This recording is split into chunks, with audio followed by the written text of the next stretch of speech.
Bonjour, vous écoutez le premier épisode de Quoi de neuf en histoire, le podcast où l'on reçoit des écrivaines et des écrivains pour nous parler d'histoire à l'occasion de la sortie de leur dernier ouvrage.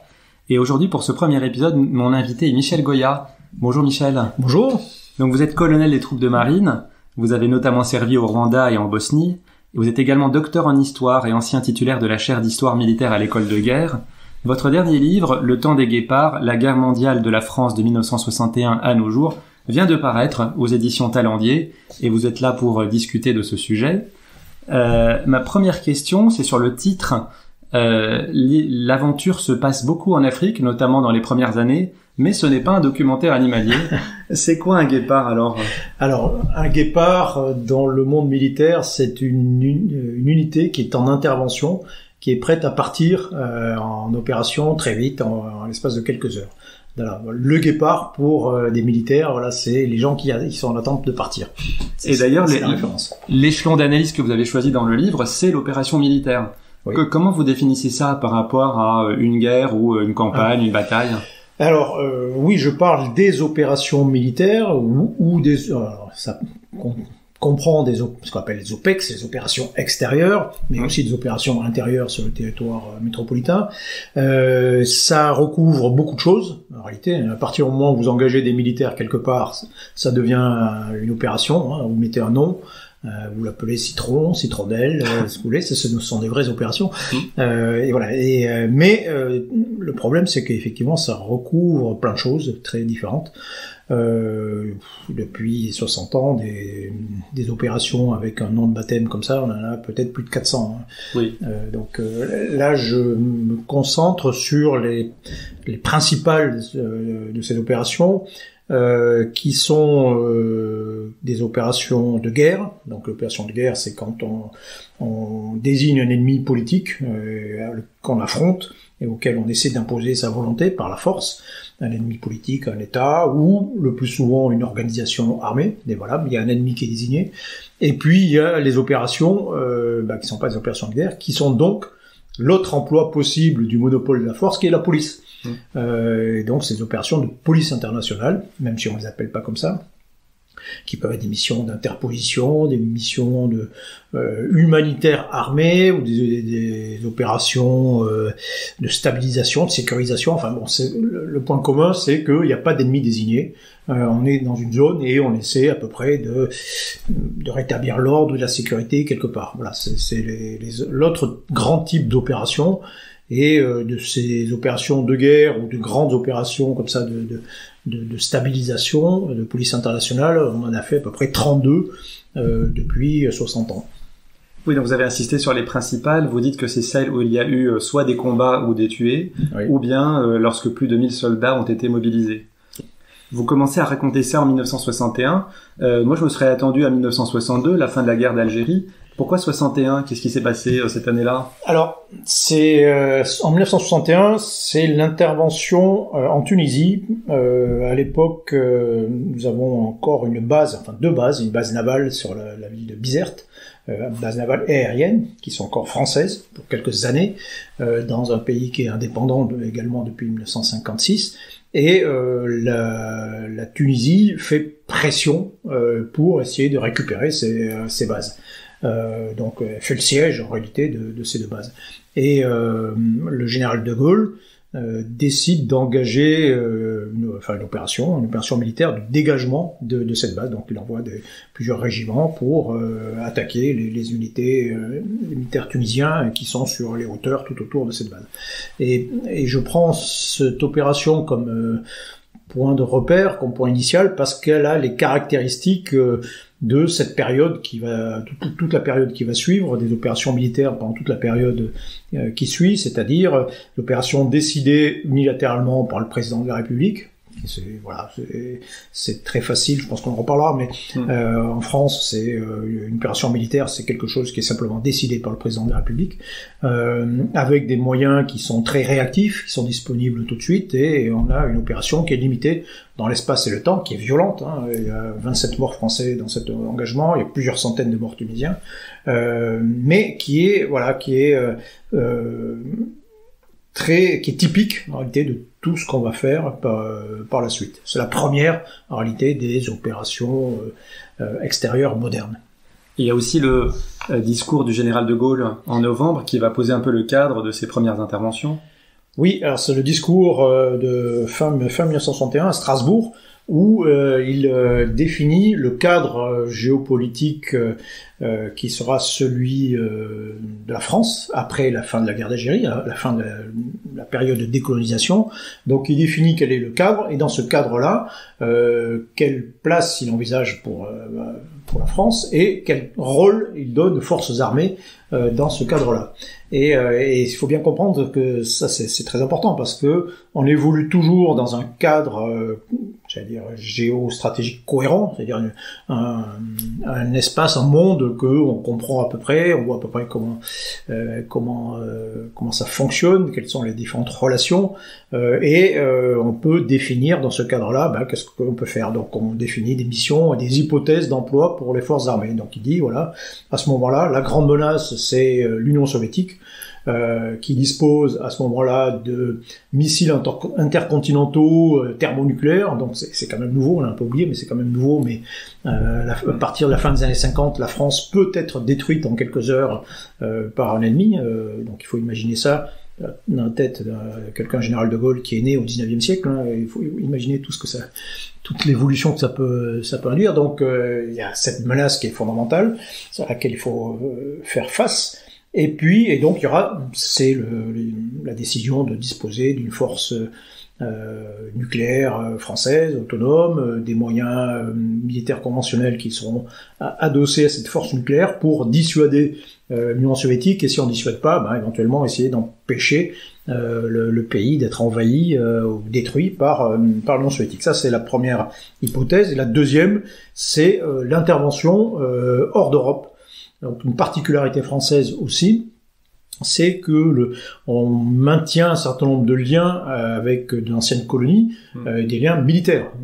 Et ça, c'est nouveau. Il y a c'est inédit. En fait. Il y a des accords de défense, et dans le cadre de ces accords de défense, on maintient des bases dans un certain nombre de pays, au Sénégal, Djibouti, qui est indépendant en 1976, mais au Gabon, au Côte d'Ivoire en particulier, en Centrafrique un peu plus tard. Enfin bref, on maintient des bases sur place, et on a des accords des troupes évidemment qui vont avec. Et c'est inédit, c'est-à-dire qu'il n'y a pas d'autre colonisateur qui maintient des troupes militaires dans ces anciennes colonies. Mais ça, alors l'idée c'est de conserver une influence de la France. Le général de Gaulle se sert, qui est un peu obsédé par l'idée de le rang de la France, la grandeur de la France. Il se sert de cette influence en Afrique pour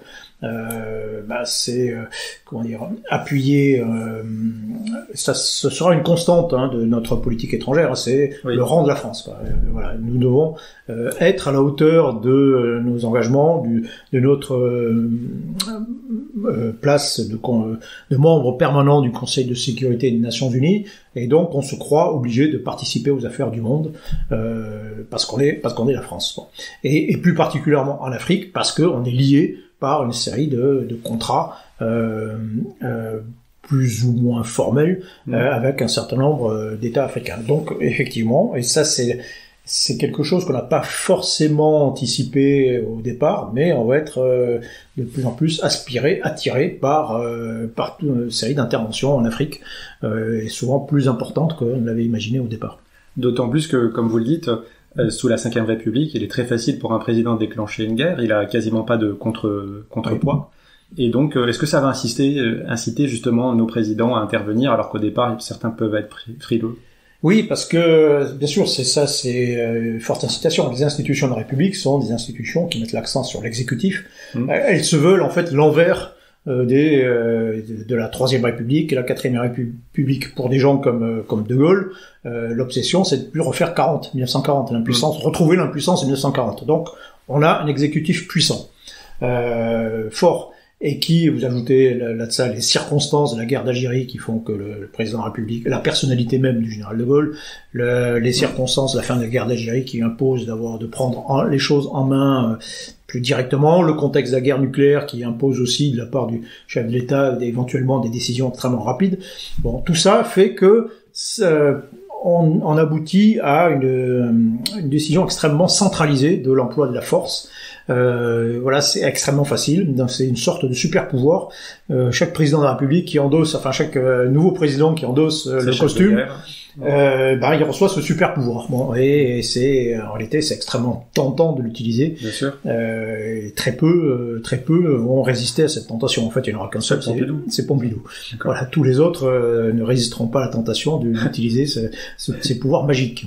Alors fort heureusement, le premier scénario évoqué par De Gaulle, donc une confrontation avec l'URSS et le pacte de Varsovie, ne va pas se produire. Sinon, on serait peut-être pas là pour en parler. Exactement.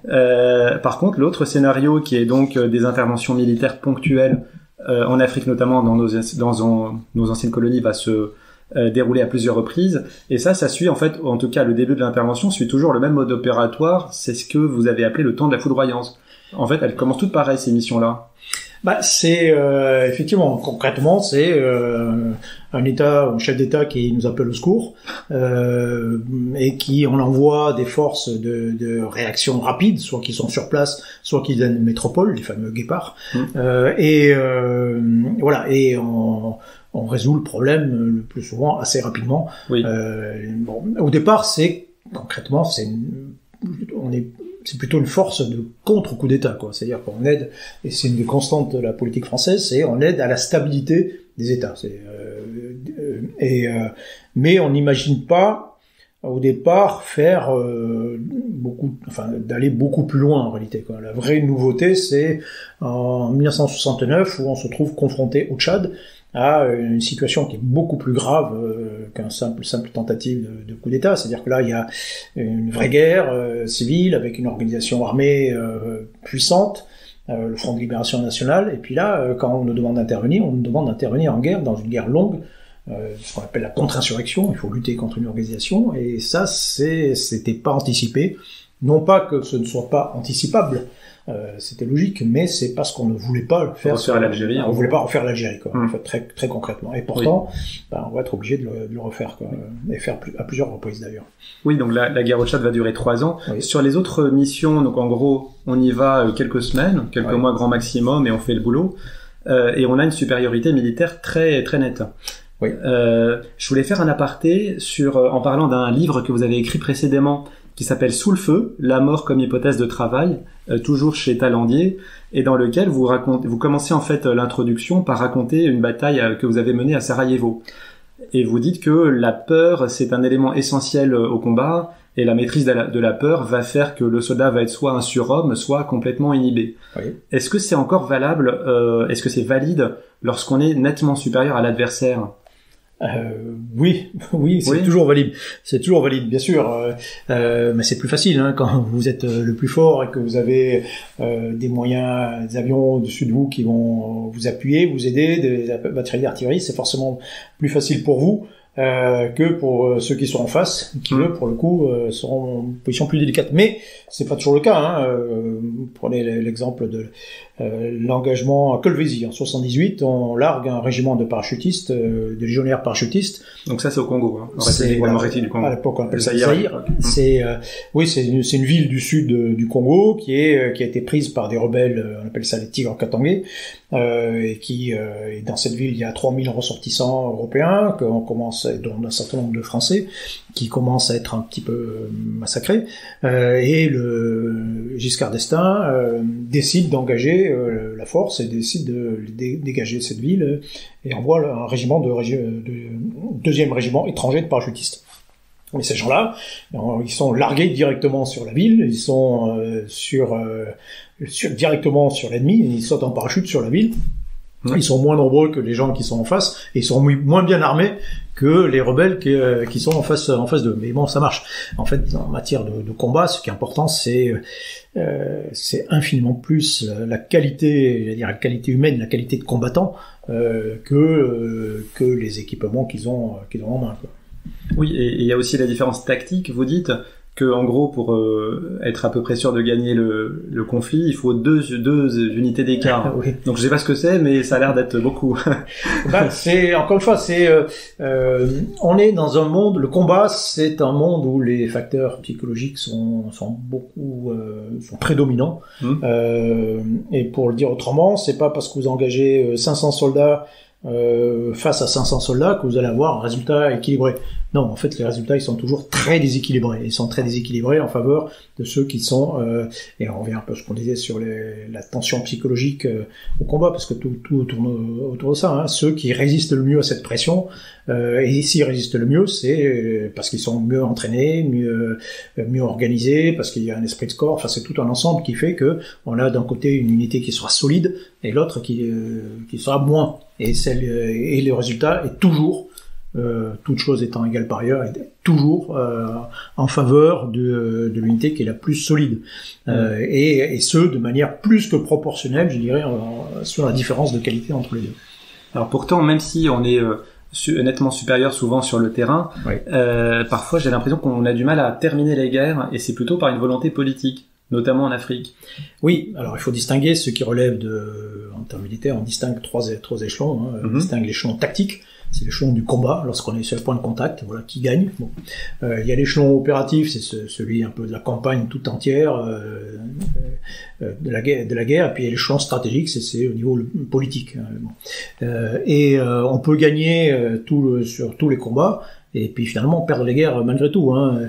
Mais ce qui se passe concrètement, c'est qu'il faut traduire ces victoires tactiques, ces combats que l'on gagne, parce qu'on a des bons soldats, il faut le traduire en effet politique, l'effet stratégique politique. Donc qu'est-ce qu'on fait à la fin? Et ça, c'est évidemment le problème majeur. D'autant plus qu'on affronte souvent non pas des États, ça va arriver, mais on affronte souvent des organisations armées au sein de populations, au sein des populations, dans des pays étrangers. On vient souvent à l'aide, au secours d'un État qui est lui-même défaillant, sinon il nous appellerait pas au secours, hein, il irait tout seul. Mais s'il nous appelle au secours, c'est qu'il a des faiblesses fortes.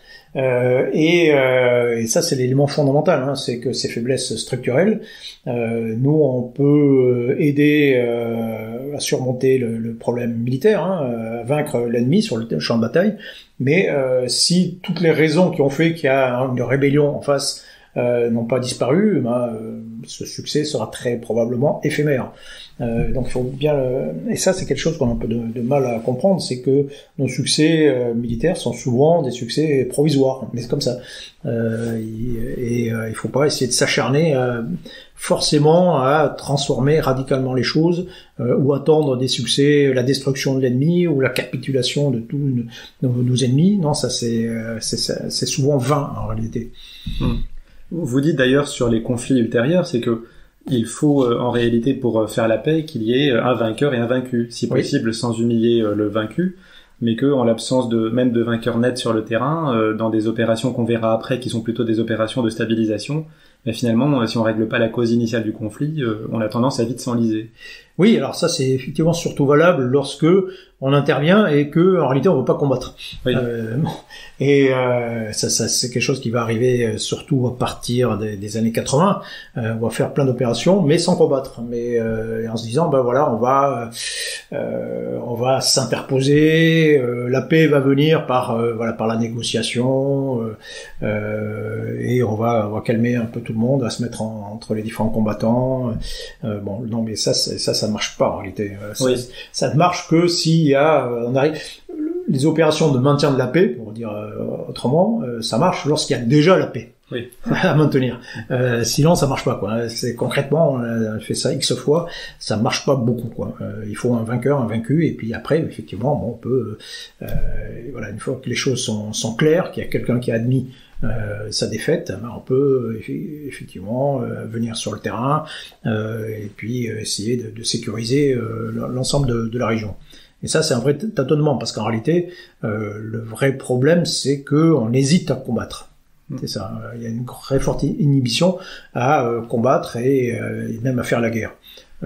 pour tout un tas de raisons, mais et donc on essaie d'éviter ça. Mais le problème, c'est que malgré tout, l'usage de la force, c'est la guerre, c'est quand même contrairement à ce que certains disent, c'est un des moyens les plus sûrs qu'on connaisse pour résoudre un problème politique. Et c'est ça, cette inflexion, on va la voir d'ailleurs au début des années 80, sous la présidence Mitterrand, où vous dites qu'il faut vouloir faire la guerre, et lui, justement, était très réticent à ça. Alors, vous utilisez pas mal d'expressions, enfin, c'est faire la guerre sous le seuil de la guerre, ou la guerre, en gros, sans la faire. Et notamment, on a cette confrontation avec l'Iran dans les années 80, où on ne va jamais les affronter directement, mais mais de manière un peu interposée, notamment au Liban. Oui, c'est... alors... Il y a dans les modèles stratégiques que l'on a, les visions que l'on a, qui se déroulent sur plusieurs dizaines d'années. Il y a les hypothèses d'emploi que j'évoquais, et puis il y a des anomalies. Alors, l'engagement, la contre-insurrection au Tchad en 69, c'est une anomalie, un truc qu'on n'a pas anticipé, mais qu'on va être obligé de faire. Dans les années 80, l'autre anomalie, c'est qu'on va se retrouver en confrontation avec l'Iran, mais sans aller ni d'un côté ni de l'autre, jusqu'au seuil de la guerre ouverte.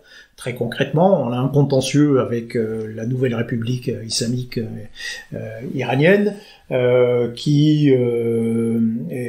qu'on n'aime pas du tout pour un certain nombre de raisons, et plus particulièrement parce que à l'époque ce régime ne veut plus poursuivre le programme nucléaire qu'on avait lancé avec en coopération avec le Tchad, et ces gens-là disent nous le nucléaire ça nous intéresse pas, et rendez-nous l'argent en gros que le Shah d'Iran avait déjà engagé. Et là on répond non, et d'accord, et en même temps on soutient à bout de bras Saddam Hussein, qui est l'ennemi de l'Iran, et qui est aussi un très bon client pour nous, tout point de vue.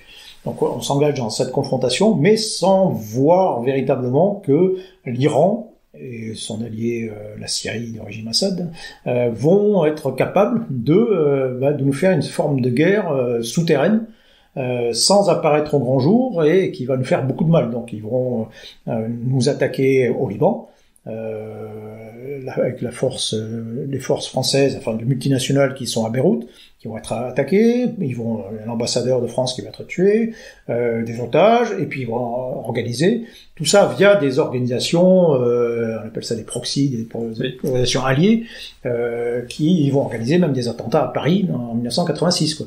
Et donc ils vont nous faire une guerre, une sorte de guerre cachée, mais bien réelle quand même, et qui fait que on sera un peu impuissant face à eux. On va beaucoup gesticuler. On disait tout à l'heure que le président de la République en France avait beaucoup de pouvoir, oui, sauf pendant les périodes de cohabitation politique, où là, il est un peu obligé de partager le pouvoir avec le Premier ministre qui est d'un bord opposé, et parfois qui est un rival politique. Bon, et là, c'est un peu le grain de sable dans l'engrenage de la Ve République. Et là, concrètement, face à cette menace, ces attaques iraniennes, le Premier ministre Jacques Chirac, lui, va gesticuler en envoyant l'armée aux frontières. Donc moi, je me suis retrouvé à la frontière luxembourgeoise avec des policiers et des douaniers, donc à barrer de mon corps le sol français du terrorisme luxembourgeois. Bon, avec succès, il n'y a jamais eu d'attentat. Et là, vous avez eu peur, alors, non? Oui, beaucoup, mais surtout, je me demandais ce que je foutais là, mais très clairement, on était en déconnexion, c'est-à-dire que c'est facile d'engager la force armée, mais il faut bien imaginer à qui on pense qu'on engage la force armée, quel est le public visé. Ça peut être l'ennemi, ça c'est ce qui est normal, mais ça peut être, on se dit, tiens, en fait, on veut avoir un effet sur l'opinion publique, ou qu'on veut rassurer, par exemple, montrer que l'on fait quelque chose. Et typiquement, on était dans ce cadre-là, montrer que l'on fait quelque chose, et il n'y a rien de plus démonstratif que d'engager des soldats, c'est impressionnant, etc. Et voilà. Et de l'autre côté, le président Mitterrand, lui, a engagé la marine dans le Golfe Persique pour un petit peu faire des démonstrations de force, mais sans jamais tirer un obus, sachant que les deux, en même temps, négocier secrètement avec l'Iran, et qu'on a fini par céder à toutes leurs demandes. Donc on se sort en fait de cette situation en faisant diversion finalement, puisqu'il n'y a pas de guerre déclarée, c'est difficile de dire on a terminé la guerre. Donc Oui, bon, on en parle. Stratégie un peu d'évitement, quoi. Oh, oui, on en parle pas, quoi. En réalité, on n'en parle pas ouvertement, et on fait un peu des démonstrations de force. Alors, ça peut, ce genre de confrontation, ça peut réussir, hein. Après tout, Général de Gaulle en 63, là, on l'a un peu oublié, mais on appelle ça la guerre de la langouste. Bien, on s'est retrouvé en confrontation avec le Brésil sur la délimitation des zones de pêche dans l'Atlantique Sud. Oui. Et on a quand même engagé le porte-avions Foch, on a engagé toute la marine nationale pour faire pression, faire céder le Brésil. Donc là, on est typiquement dans ce qu'on appelle maintenant la guerre avant la guerre, forme de contestation avec emploi de la force armée. Voilà, on a fait aussi un peu la même chose face à la Libye de Kadhafi, donc on est des années 80, où là aussi on déploie des forces au Tchad. On aide l'armée tchadienne, on les appuie, et on n'engage pas directement de bataillons français au combat, mais on est là, on aide, on appuie, on fait pression, on dissuade, enfin, on emploie tout le panel des moyens militaires sans aller forcément directement au combat. C'est chose qu'on ne fait plus depuis 79, en fait. Et là, ça réussit plutôt, mais ça réussit plutôt parce que en réalité, ce sont les Tchadiens qui font le gros du travail, quoi. Il faut quand même pas l'oublier. Et ça revient un peu sur cette idée qu'on vient en aide à des États faibles. Là, en l'occurrence, on est venu en aide à des États et une armée qui, en réalité, était relativement forte. Oui. Et dans ce conflit, qui était un conflit civil, en réalité une guerre civile, hein, lorsque le gouvernement tchadien de l'époque s'est allié avec son ennemi rebelle tchadien, et l'ensemble des deux ont été beaucoup plus puissants, ont été suffisamment puissants pour chasser les Libyens des territoires tchadiens, avec notre aide. Mais c'est quand même eux qui ont fait le boulot. Et c'est quasiment des rares exemples réussis où quand on vient en aide sans s'engager directement à une armée qui nous a appelé, un pays qui nous a appelé au secours, où ça a réussi, en l'occurrence. Voilà. Les autres, on a essayé de faire la même chose au Rwanda, ça a été le succès a été beaucoup moins au rendez-vous. Je disais en introduction, vous racontez l'histoire militaire de la France des 60 dernières années, et en fait vous avez subdivisé cela en 3 parties. Oui. Donc là, cette première partie, c'était la guerre froide, oui. Et vous avez appelé le chapitre Opération chaude en guerre froide. Et puis ça va s'arrêter brutalement en 89, 90, 91 avec la chute de l'URSS, oui. Premièrement, et deuxièmement la guerre en Irak en 90. Où là, tout le monde, occidentaux comme non occidentaux, prend en gros dans la figure la supériorité militaire des Américains. Oui. Est-ce qu'on était prêt, est-ce qu'on avait appréhendé cette constatation de manière adéquate à l'époque? Non, pas du tout. Il y a quelque chose qu'on a du mal à penser en termes de stratégie, c'est la rupture.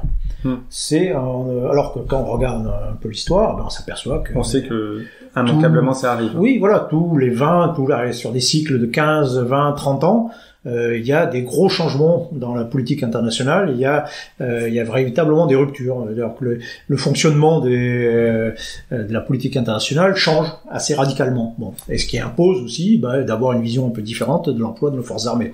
Et ça, c'est quelque chose qu'on a beaucoup de mal à appréhender parce que c'est relativement invisible. C'est le fruit de mouvements qui sont peu visibles, alors que ça survient systématiquement. Donc il y a le temps normal de la stratégie, où on est dans un cadre que l'on peut appréhender. On ne connaît pas très bien les résultats de ce qu'on fait, mais on voit à peu près quels sont les résultats possibles. En termes mathématiques, on appelle ça un univers knightien. Voilà, on lance le dé, on ne connaît pas... On sait que ce sera 1, 2, 3, 4... Voilà, on connaît tous les résultats possibles. Mais on ne sait pas quel sera le résultat. Bon, voilà. Et puis il y a un moment où il arrive des ruptures où là, on lance le dé, puis la table s'effondre et on passe dans autre chose. Mais ça doit se penser normalement. Et ce qui se passe, et c'est des cas les plus impressionnants, les plus flagrants, c'est ce qui se passe dans le tournant de 1990 avec depuis la chute du mur de Berlin jusqu'à l'effondrement de l'Union soviétique. Et là, tout change d'un seul coup. Des choses qui étaient impensables quelques mois plus tôt deviennent possibles. Donc là, en 1990, l'Iran a envahi le Koweït. Bon, mais quelques mois plus tôt, on va dire quelques années plus tôt, il aurait été impossible pour les États-Unis de constituer une coalition et d'aller affronter l'Irak. Pour au moins deux raisons, une raison diplomatique, parce que l'Union soviétique s'y serait opposée, et puis pour la question purement militaire, c'est-à-dire que on n'aurait jamais enlevé toutes les forces qu'il y avait en Allemagne à ce moment-là, enfin en Europe, pour aller combattre en Irak. Oui. Et là, c'est possible. Bon, et pour nous Français, c'est un cas particulier, c'est parce que c'est quelque chose qu'on n'a pas du tout prévu d'un point de vue militaire.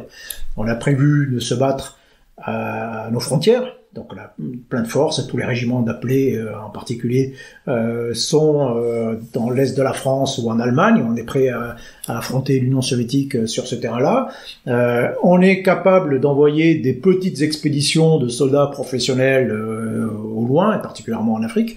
Mais envoyer une force importante contre l'Irak, ça, c'était pas du tout prévu. Donc c'est un cas non conforme. En termes scientifiques aussi, on appelle ça une césure épistémologique ou quelque chose qui trouble le paradigme.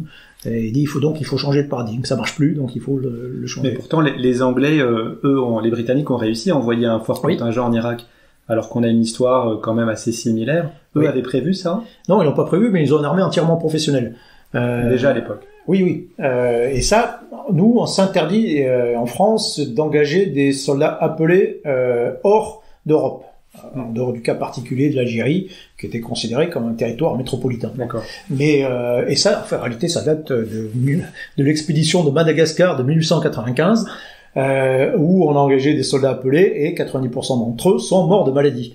Et c'est peut-être ce qui a inspiré, je me pose beaucoup la question, la guerre des mondes de H.G. Wells, où les Martiens, l'invasion des Martiens s'arrête par maladie. Par maladie. Et là, on dit non, c'est plus possible, c'est un choc, hein. Et donc on enverra outre-mer, outre Europe en réalité, on n'enverra que des soldats acclimatés, professionnels, solides, généralement des soldats locaux d'ailleurs, et des coloniaux. C'est la création de l'armée coloniale, etc. Bon. Mais depuis 1895, la médecine tropicale a quand même fait un certain nombre de progrès, donc on aurait pu imaginer de transgresser un petit peu ce tabou. Mais on le fait pas. Au moment de la guerre du Golfe, on aurait très bien pu envoyer des régiments d'appelés contre l'Irak, mais le président Mitterrand s'y refuse absolument. Et donc là, il y a une sorte de jurisprudence. Il n'y a plus que des professionnels. Bon, et c'est une des raisons pour laquelle quelques années plus tard, le président Chirac va décider de professionnaliser complètement les forces armées de façon à ce qu'on puisse beaucoup plus se projeter à l'étranger. En réalité, projeter beaucoup plus de forces à l'étranger. Bon, en réalité, ça va échouer. Mais oui, en fait, l'armée se professionnalise. On abolit le service militaire en 1997. Oui. Mais vous dites que ça n'a pas... Pardon ? Oui, on le suspend. On le suspend, pardon. Précisément. Mais vous dites que ça n'a pas tellement modifié nos capacités d'intervention. Pourquoi ? Non, parce qu'on va se retrouver dans une sorte de crise des ciseaux à partir de 1990. Donc, on va multiplier les engagements extérieurs, mais en même temps, on va diminuer les moyens. C'est ce qu'on appelle les dividendes de la paix. Donc, on va s'empresser de diminuer le budget de la défense. Il y a deux facilités avec les militaires, hein, les facilités à les engager et les facilités à leur prendre de l'argent, à taper dans leur budget. Quand on veut faire des économies, quand l'État veut faire des économies, le budget de la défense, c'est le poulet rôti. Hein. Donc, ça fait pas grève. Hein. Voilà. D'abord, il y a un gros budget d'équipement. La plupart des ministères, c'est du fonctionnement, donc des salaires.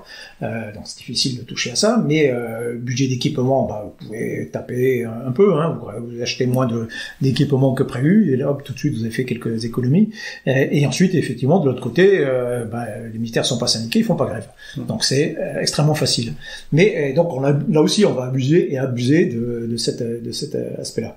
Mais on réduit les budgets, mais pourtant on n'arrête pas les programmes industriels assez coûteux qui ont été lancés des années auparavant. C'est effectivement ça qui va nous plonger dans une crise de financement profonde pendant au moins 25 ans, où on maintient tous les grands programmes. C'est un peu le hasard. Hein, on avait lancé plein de grands programmes industriels d'armement qui nous équipent aujourd'hui. Hein. Actuellement, on est équipé avec du matériel lancé dans les années 80-90, prévu pour affronter l'Union soviétique. Le Rafale, le deuxième porte-avions, tous les véhicules qu'on a depuis, etc. Bon, et le problème qui se pose avec un programme d'armement armement, c'est que en gros, il coûte entre 2 et 4 fois plus cher que le programme précédent. Oui.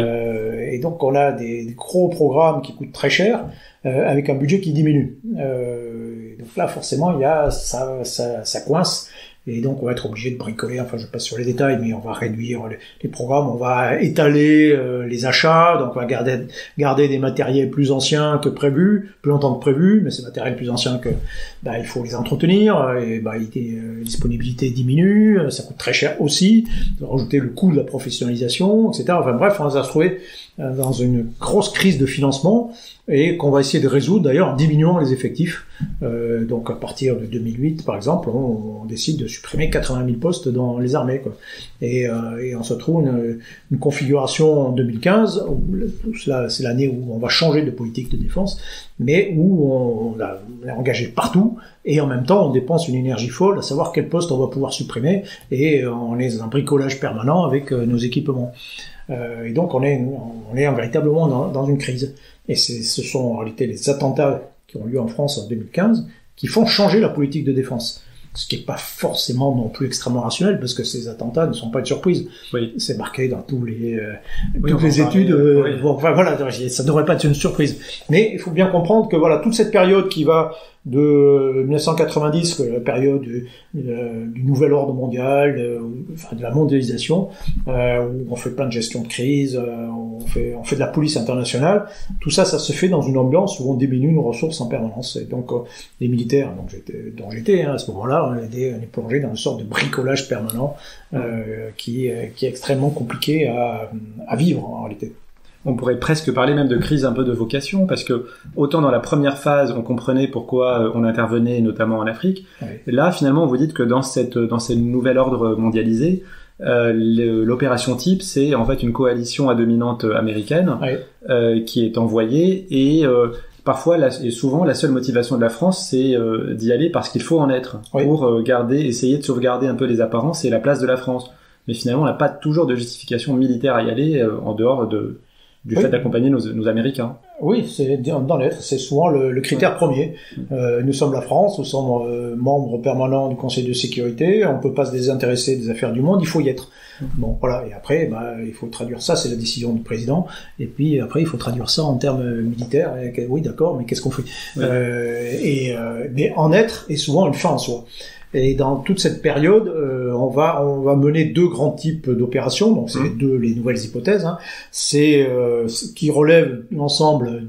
Le cadre en général, c'est le nouvel ordre mondial. C'est on parle de la fin de l'histoire à l'époque. Enfin voilà, c'est domination du modèle libéral, capitaliste, mondialisé, ouvert. C'est d'un point de vue militaire, c'est la suprématie militaire américaine.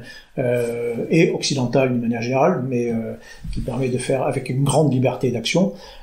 Et donc dans ce cadre-là, qui dit nouvel ordre mondial dit maintien de l'ordre. Et donc on va soit faire des opérations de gestion de crise, donc sans ennemis, donc on fait des opérations humanitaires, beaucoup d'opérations des Nations Unies. En 1993, vous avez 10 000 soldats français qui portent un casque bleu en même temps. Oui, vous les recensez, c'était Cambodge, la Somalie, le Rwanda, la Yougoslavie, donc effectivement, on est sur tous les continents. Oui, on est sur tous les continents. 10 000 dans vous, donc. Oui, à ce moment-là, j'étais à Sarajevo. Et en même temps, les guerres que l'on mène, ce sont des guerres contre des États que l'on qu'on qualifie d'États voyous. Et quand sur les guerres, on fait s'abattre généralement la foudre aérienne. On fait une coalition américaine et on se joint à eux. Donc on parlait de la guerre contre l'Irak, ça c'est la première. Mais après on va faire la guerre contre la République bosno-serbe en 1995, puis contre la Serbie en 1999. Contre les talibans en 2001, lorsqu'ils sont déjà une sorte de proto-État, et puis le dernier cas, c'est la Libye du colonel Kadhafi. Voilà, la France est en guerre contre un État, un proto-État, de tous les 4-5 ans pratiquement, oui. À l'exception de l'Irak en 2003 que l'on a évité. Mais sinon, on est toujours. Et lorsqu'on y met les moyens, on y arrive. Vous dites qu'en fait l'élément important pour essayer de gagner ce genre de conflit, c'est d'y mettre les moyens. Vous parlez notamment de la densité de combattants qu'on avait envoyé en Serbie. si on met les hommes qu'il faut pendant la durée qu'il faut, finalement, la mission réussit. Là, on est dans des missions de sécurisation, de police. Ce sont des missions de police. Si vous voulez sécuriser, si la police ou la gendarmerie veut sécuriser une zone, on envoie plein de monde et puis voilà, ça calme toutes les ardeurs. Et là, c'est pareil. Si en Bosnie, après les accords, encore une fois, dans un premier temps, il y a une grande opération des Nations Unies, la Fort Prolu, qui est une opération d'une absurdité absolument phénoménale d'un point de vue militaire. Je pourrais en raconter pendant des heures dans quoi on était plongé comme stupidité. Évidemment, ça ne marche pas. Donc en 1995, après des années, on décide d'employer la force, concrètement, donc on fait la guerre. Ça dure quelques semaines contre la République bosno-serbe, qui cède, qui signe un accord de paix, un accord de Dayton, et dans la foulée, on envoie 50 000 soldats dans un petit pays, sur l'ensemble de la Bosnie, et puis là, ça, avec des gros moyens, et puis là, ça calme tout le monde. On fera sensiblement, ce sera le même schéma pratiquement en 99 contre la Serbie, et puis avec le Kosovo, donc là aussi, on va engager 40 000 soldats dans le petit Kosovo. Donc là, effectivement, il y a une densité de force qui permet au moins de geler la situation, de la sécuriser, puis peut-être essayer de faire quelque chose à partir de là, quoi. Mais ça demande beaucoup de moyens, quoi. Quand on va essayer de faire la même chose en Afghanistan, là on est sur une toute autre échelle. L'Afghanistan c'est 36 millions d'habitants et puis c'est notre espace, et surtout la guerre n'est pas finie. C'est ça. Vous dites que donc en Afghanistan en 2008, on commence à essayer de stabiliser et de maintenir la paix alors que la guerre n'est pas finie. Oui. Et j'ai l'impression dans le livre que ça c'est pour vous le tournant de cette deuxième phase où on se dit que ces opérations à rallonge, il faut savoir les terminer et passer à autre chose. Oui, c'est-à-dire que globalement, ces opérations sont relativement stériles, mais ce qui se passe surtout au tournant du XXIe siècle, c'est qu'on voit apparaître des nouveaux acteurs militaires, c'est des anciens acteurs, ce sont des organisations armées. Les grands bénéficiaires militaires de la mondialisation, ce sont des organisations non étatiques armées qui, elles, bénéficient de tous les flux, des flux d'armement qui n'existaient pas avant. Maintenant, vous avez des armements, notamment de l'armement léger qui circule partout, notamment en Afrique. Vous avez des flux d'individus, donc vous avez une main-d'œuvre qui est disponible largement, vous avez plus d'argent. Vous avez 10% de l'économie qui devient de l'économie grise dans laquelle vous pouvez faire tout un tas de trafic, épuiser tout un tas de trucs, des flux d'informations, etc., de compétences, etc. Et donc vous avez un développement des organisations armées. Quand en janvier 2015, vous avez 3 hommes, les frères Kouachi et Hamdi Koulibaly, qui apparaissent dans le paysage, ces gens-là, ils ont fait venir à eux. Pour les amateurs de science-fiction, je ferai toujours référence au cycle Les Princes d'Ambre, où vous avez des personnages qui peuvent faire venir à eux tout ce qu'ils veulent. De Zelazny, c'est ça? Exactement. Et là, c'est typiquement ça. Vous avez des gens qui sont mieux équipés que le groupe de combat d'infanterie que je commandais au début des années 80. Oui. Parce qu'ils ont plus faire venir à eux plein de choses. Et là, c'est les organisations armées d'une manière générale, c'est ça. Et en plus, si vous rajoutez là-dedans un dopant idéologique fort, et vous avez des organisations salafo-djihadistes qui sont extrêmement dangereuses, extrêmement puissantes, et on le constate rapidement, sachant que, je reviens un peu en arrière, un peu le tout début du processus, c'est au Liban notamment, c'est-à-dire que quand on est attaqué à Beyrouth avec l'attentat sur le bâtiment Drakkar, et puis il y a d'autres attentats aussi. Qui avait fait 58 morts parmi les Français. Voilà, c'est le plus grand désastre militaire français de la 5e, après la guerre d'Algérie. Mais ce qui aboutit, en début 84, vous avez cette force multinationale qui s'enfuit en réalité de Beyrouth, avec des Américains, des Français, des Italiens, des Britanniques, et donc vous avez le spectacle vu dans le monde arabe. Un petit groupe d'individus résolus est capable de faire fuir des armées parmi les plus puissantes du monde. Et ça, il y a un peu la même chose qui se passe en Afghanistan à ce moment-là avec les soviétiques, et c'est le début de cette idée que on peut, et vous rajoutez là-dessus toutes ces ressources qui viennent de la mondialisation, et puis là, on se retrouve face à des gens qui nous font la guerre, et qui sont durs, dur à combattre. Et là, cette fameuse période de mondialisation, elle se termine un petit peu de gestion de crise, de soldats de la paix, tout ça, ça se termine avec les guerres qui commencent au début du XXIe siècle. Et nous, on entrant véritablement en guerre en 2008 en Afghanistan. Donc là, on s'engage, le président Sarkozy engage les forces armées, c'est-à-dire concrètement des bataillons qui vont aller combattre directement en première ligne dans une province de Kapisa et puis de Surbi en Afghanistan. Et là, on rentre en guerre et on y est toujours. Oui, vous racontez ça très bien d'ailleurs dans le livre. Les principales opérations sont bien détaillées et puis il y a des cartes même un peu d'état-major qui permettent de suivre le cours des opérations.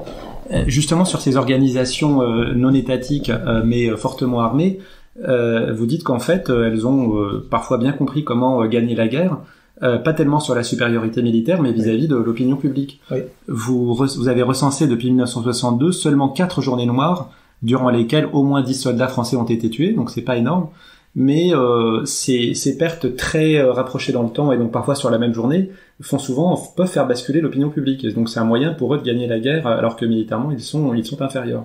Nos ennemis ont très bien compris comment faire pour nous vaincre. Il suffit de tuer des soldats et puis au bout d'un moment on craque. Oui.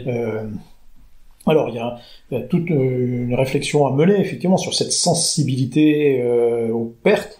Est-ce qu'elle est réelle? Est-ce qu'elle est exagérée?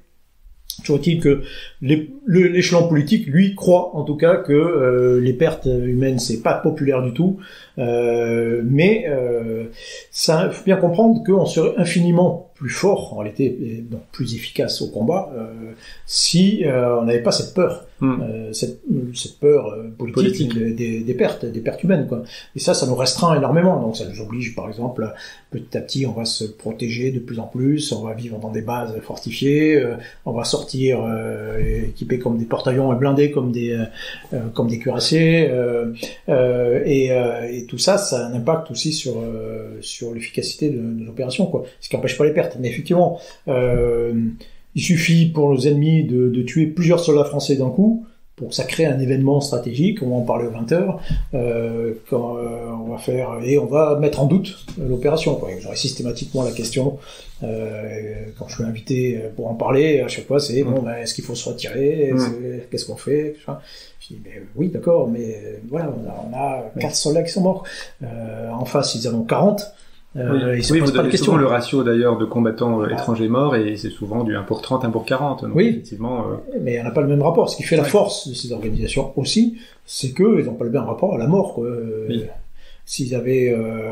Vous dites d'ailleurs, c'est quasiment mathématique, vous dites en fait, il faut pouvoir éliminer plus de combattants qu'ils ne s'en régénèrent naturellement dans ces régions-là, quoi.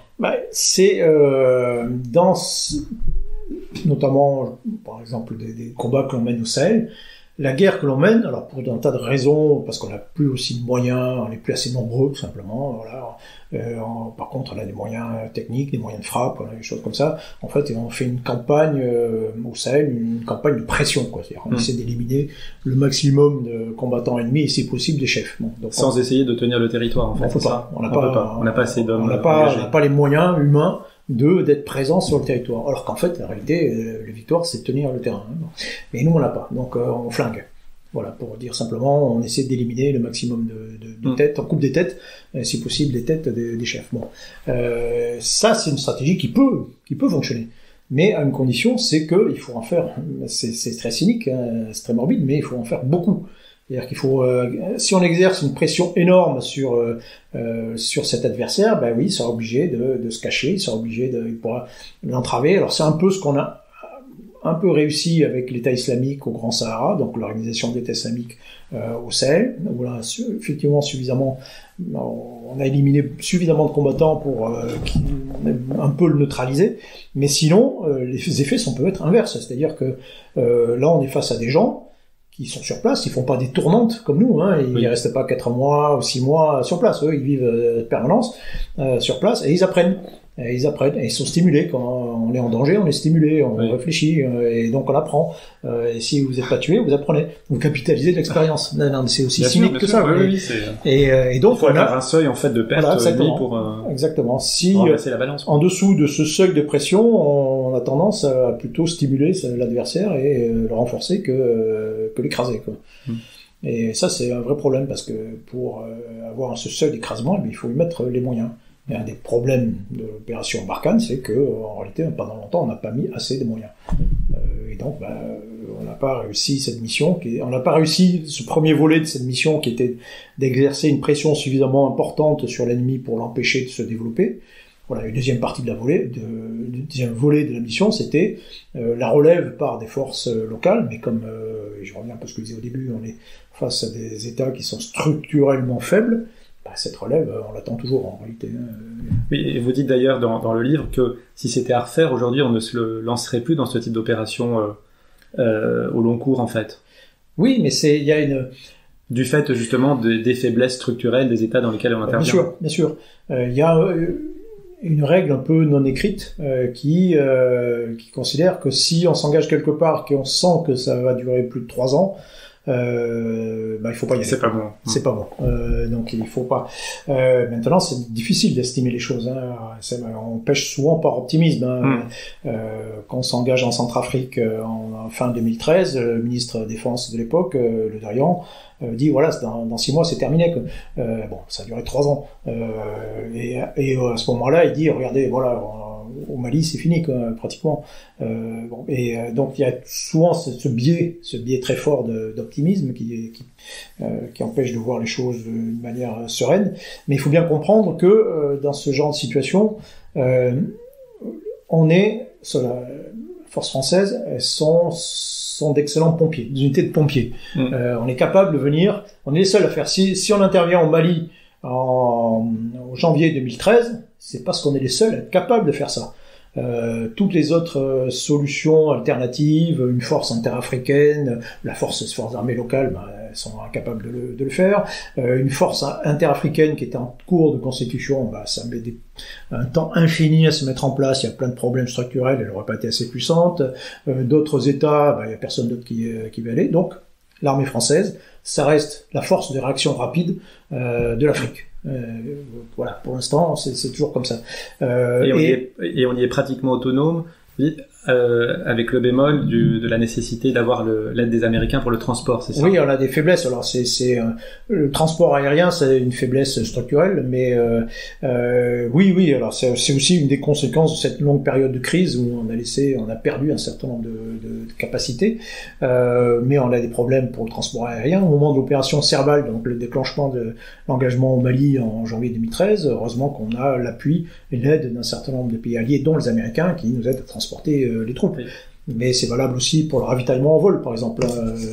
Pour engager des avions Rafale, il faut l'avion Rafale est conçu fondamentalement pour combattre au-dessus de l'Allemagne. Et c'est un avion des années 80. Oui. Il n'est pas conçu pour aller faire des raids au fond de l'Afrique. Exactement. Et donc, pour faire des raids au fond de l'Afrique, il doit être ravitaillé en vol très très régulièrement. Mais pour ravitailler en vol, il faut des ravitailleurs. Et nos ravitailleurs, ils sont plus vieux que leurs pilotes. Oui. Voilà. Et donc concrètement, s'il n'y a pas des ravitailleurs en vol américains qui sont dans le coin, on peut faire beaucoup moins de choses. On est beaucoup plus limité dans notre capacité aérienne. Ça, c'est un vrai problème aussi. Donc, de temps en temps, on a besoin, et particulièrement des besoins des Américains. Ce qui peut avoir des impacts politiques aussi, pareil. Bien sûr. Quand on dépend d'un allié pour faire les choses, il est peut-être plus difficile de lui dire non lorsqu'il demande de venir, de faire quelque chose en retour. C'est un vrai problème. Là, on est donc dans la 3e phase que vous décrivez, c'est la guerre permanente contre le terrorisme.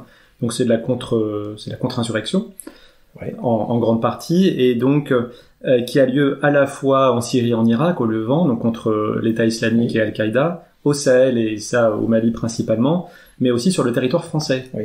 Et donc ça, c'est un élément nouveau de cette guerre qui est l'opération Sentinelle, en gros pour ne pas la nommer, qui a lieu sur le territoire français. Et là, justement, on parlait du public auquel s'adressent ces interventions militaires, et là, on mobilise beaucoup de moyens pour finalement ne pas faire face à la menace sur le territoire. Oui, si vous voulez, d'un point de vue militaire, en janvier 2015, lorsqu'on déclenche l'opération Sentinelle, alors qui fait suite de l'opération Vigipirate. Oui. En réalité, ça fait depuis 1995 que vous avez des soldats dans les rues de France, quoi.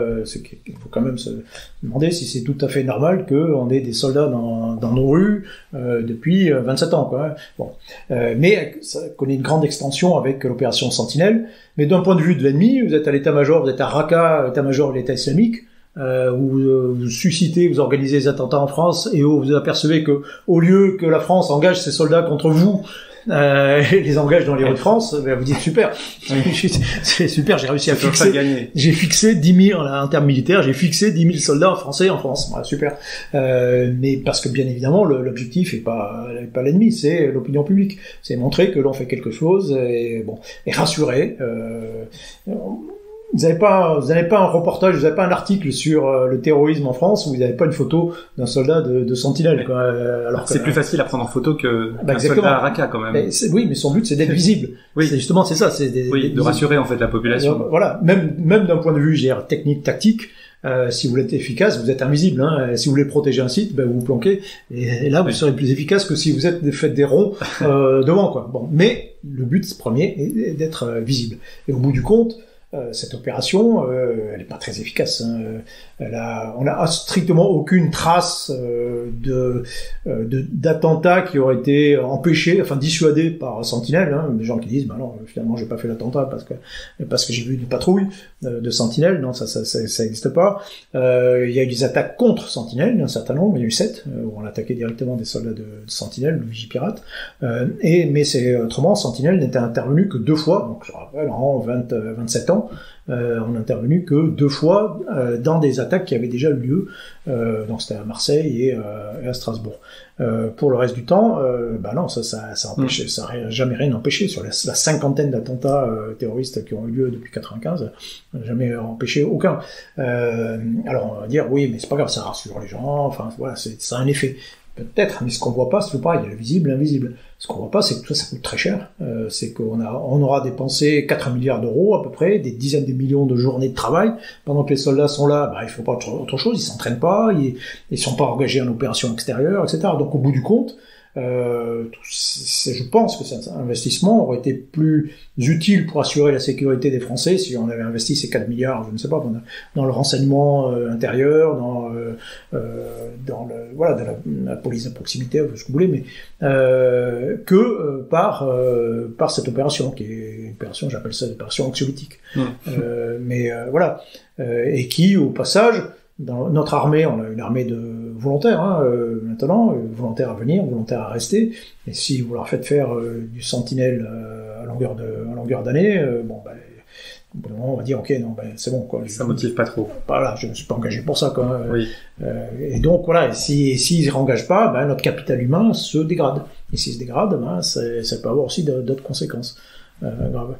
Cette troisième phase donc de guerre permanente, elle est là depuis une quinzaine d'années, donc si on suit votre diagnostic, elle devrait bientôt s'arrêter. Et on attend finalement le prochain paradigme stratégique. Oui. Là, en octobre 2021, le général Thierry Burkhardt, donc l'actuel chef d'état-major des armées, a rendu public un document qui résume sa vision stratégique, et il remplace les notions de paix, crise, guerre par des notions de compétition, contestation, affrontement. Oui. Est-ce que ça va dans le bon sens? Est-ce que vous pensez que ce sont ces menaces-là qui vont être au premier plan dans les 10, 15, 20 prochaines années? Oui, c'est déjà le cas. En fait, on est plutôt dans une période, c'est une sorte de fondu enchaîné, peut-être une période de reflux du début, de la fin de la lutte contre le terrorisme djihadiste. C'est peut-être le cas. Là, on est en train petit à petit de se désengager, d'Irak et de Syrie, c'est déjà largement le cas. On a réduit les opérations de Sentinelle et puis on est en train un peu de modifier l'opération au Sahel. Donc on est en train de se désengager. Bon, la guerre n'est pas finie, mais on passe un petit peu à autre chose. Et en même temps, on a vu apparaître à nouveau des situations qu'on avait un peu oubliées depuis la fin de la guerre froide, de confrontation, c'est-à-dire concrètement de le retour de puissance, retour d'États qui ont des politiques de puissance, des grands États nucléaires, la Russie, la Chine, et puis des puissances régionales, l'Iran, la Turquie, par exemple, qui ont des moyens, qui ont des vraies politiques.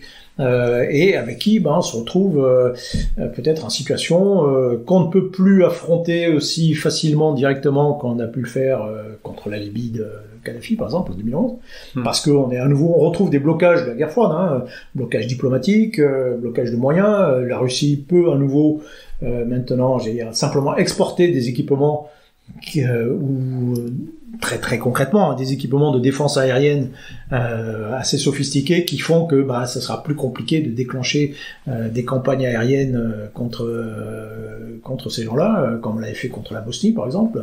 C'est peut-être plus compliqué techniquement, c'est plus compliqué politiquement, diplomatiquement, techniquement, et donc oui, on passe dans une situation où on peut se retrouver face à des on appelle ça contestation, j'appelle ça confrontation, mais c'est pareil, c'est cette idée de guerre sous le seuil, d'affrontement sous le seuil. Voilà, et on se frotte. Alors c'est avec des moyens militaires, mais des moyens non militaires aussi, des attaques cyber, ou de l'intrusion, enfin de la désinformation, mais ça peut être aussi, les Américains font très bien ça, l'emploi de l'arme juridique pour faire pression sur un autre État, les embargos, enfin voilà, il y a aucune limite en réalité à tous les moyens. L'essentiel c'est de pouvoir faire peur et de pouvoir faire pression sur un autre État.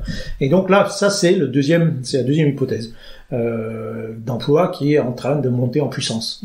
Et puis il y a toujours la troisième qu'il faut garder à l'esprit, c'est que tout ça peut changer très vite en réalité, et qu'il faut se tenir prêt à une rupture. On sait pas quoi. On sait pas quoi. Par définition. Ouais. Voilà, vous savez, c'est le principe de la dinde. C'est la dinde de Bertrand Russell qui décrivait une dinde qui était dans une basse-cour.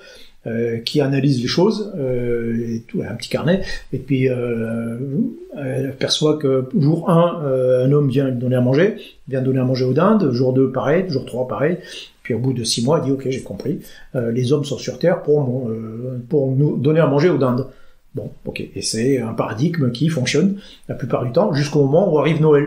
Et là, le jour de Noël, elle s'aperçoit que ça ne marche pas toujours et qu'elle doit changer très vite sa vision du monde avant de mourir, et avant de terminer en repas. Et donc c'est ça. Il y a la voie stratégique normale, c'est la voie de tous les jours dans le contexte. Et puis il faut garder à l'esprit que Noël va arriver. Et puis il faut se préparer à ces ruptures, ces changements. Et le problème que l'on a, c'est peut-être on peut faire un parallèle avec la pandémie, etc. C'est que on a du mal à penser les ruptures, les grands changements d'échelle dans l'intensité des actions ou les choses nouvelles qui apparaissent. On a un peu de mal à s'y préparer, sachant que pour s'y préparer, il faut être agile, il faut avoir prévu d'une manière générale le concept de réserve, d'avoir des réserves de ressources qui nous permettront de faire face à un truc important, nouveau, qu'on n'a pas vu venir. Mais il faut le garder à l'esprit, quoi. Et tout ça s'organise. Mais ça, c'est un peu une difficulté. Alors qu'on a actuellement, du point de vue militaire, on a une armée qui est réduite en volume. On a supprimé les réservistes, quasiment. On en avait 450 000, on doit être à 30 000 actuellement. Donc on a supprimé tous ces moyens, on n'a pas de stock d'équipement, on n'a pas de stock de ressources qui permettent de faire face. Donc on est vulnérable à la grosse surprise. Or, ces surprises, elles viendront forcément. Oui. Pour parler clairement, on a l'impression que en fait, nos capacités de projection aujourd'hui, elles sont pas très différentes du début du livre, c'est-à-dire dans les années 60 où on peut engager rapidement des forces assez fortes mais limitées. Finalement, en 60 ans, les capacités n'ont pas énormément évolué. Quantitativement, on n'a pas évolué. C'est-à-dire qu'on parlait de l'opération Daguet, c'est engagement dans la guerre du Golfe. On avait engagé 16 000 soldats dans cette opération. Et à l'époque, on s'est dit, voilà, c'est beaucoup trop peu, les Américains font beaucoup plus, les Britanniques aussi, il faut se professionnaliser, etc. Bon, maintenant, quand on regarde le contrat, ce qu'on appelle un contrat opérationnel majeur, qui était inscrit dans la loi de programmation militaire, dans le livre blanc, en disant voilà ce que les armées doivent être capables de projeter au maximum, c'est 15 000 soldats et 45 avions. Donc on revient, on est toujours au même point qu'à 30 ans après, quoi. Et ça, c'est en partie parce qu'on a fondu dans nos effectifs pour payer les équipements, parce que on a des équipements qui sont effectivement de meilleure qualité, plus sophistiqués, mais qui coûtent très très cher. Et voilà, on on s'est contracté en réalité, et on s'est focalisé sur, d'un point de vue technique, sur ces équipements de technologie, d'un point de vue opérationnel, sur les opérations extérieures, mais au bout du compte, on n'est plus capable de faire, on aura beaucoup de mal à faire autre chose en réalité. Et ça fait partie des interrogations que l'on a. On commence à parler de haute intensité en se disant, ben oui, effectivement, on a perdu plein de capacités. Et quand on voit, et ça aussi c'est tout pareil, le visible et l'invisible, et quand on voit ce qui se passe, le retour d'un certain nombre de conflits, on voit ce qui se passe dans le Donbass en Ukraine, ce qu'ont fait les Russes dans le Donbass, on se dit oula, attention là, c'est en fait, ou même la guerre entre l'Azerbaïdjan et l'Arménie l'an dernier, il y a 2 ans, c'est oula, en fait, même nous, l'armée française, on aurait du mal face à l'armée de l'Azerbaïdjan, quoi. Parce que, voilà, ils ont gardé des choses, des vieux matériels, il y a des trucs nouveaux, qu'on a loupé, un peu, les drones armés, par exemple, ou un truc qui nous a terrifiés, c'est que les Russes récupèrent des lance-roquettes multiples. C'est des trucs qui envoient des roquettes à 40, 50, 80 km, très puissante. Jusqu'à présent, c'était très puissant, mais c'était pas très précis. Mais si vous ajoutez des drones qui vont régler les tirs, et qui vont faire en sorte que c'est précis, et là, ça devient quelque chose de monstrueux, quoi. Monstrueusement efficace, quoi. Et là, on se dit, oula, mince, nous, on n'a plus de canon, quoi. Faut pas que ça nous tombe dessus. On n'a plus ça, on n'a plus de canon, on n'a plus l'équivalent, il faut pas, qu'est-ce qui se passe si ça nous tombe dessus, quoi. Donc, on redécouvre un certain nombre de choses, quoi. Mais comme souvent, il faut les voir, pour se rendre compte que, voilà, on a une faiblesse.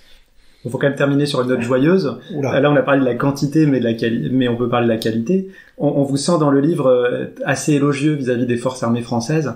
Moi, ça m'a fait penser à la comparaison avec la boxe. Vous savez, il y a le Ring Magazine qui fait le classement pound for pound sur la qualité des combattants. Est-ce que vous diriez qu'à qualité de matériel égale, la qualité intrinsèque du soldat français est parmi la meilleure au monde ? Oui, incontestablement. Oui. Mais ça vient essentiellement de l'expérience, justement. C'est-à-dire qu'on est l'armée la plus sollicitée au monde, par rapport à son volume. L'armée qui mène le plus d'opérations sont l'armée américaine, mais par rapport au volume, les soldats français sont les plus sollicités au monde. Donc on accumule des expériences considérables. Quand je commandais une compagnie d'infanterie de marine, j'étais en Centrafrique en 99 et j'avais fait le total, j'avais calculé le nombre d'opérations qu'on avait fait tous ensemble dans la compagnie. Et je crois qu'on avait fait 700. On avait fait 700 opérations extérieures. Donc là, un capital d'expérience qui est phénoménal. Mes adjoints sous-officiers, l'adjoint-chef, il avait fait 32 opérations. Voilà. Et donc, on bâtit là-dessus, quoi, véritablement. Et on a des gens qui sont des soldats professionnels qui sont de très bonne qualité, quoi, incontestablement. Il y a tout dans toutes les armes. Ça, c'est indéniable.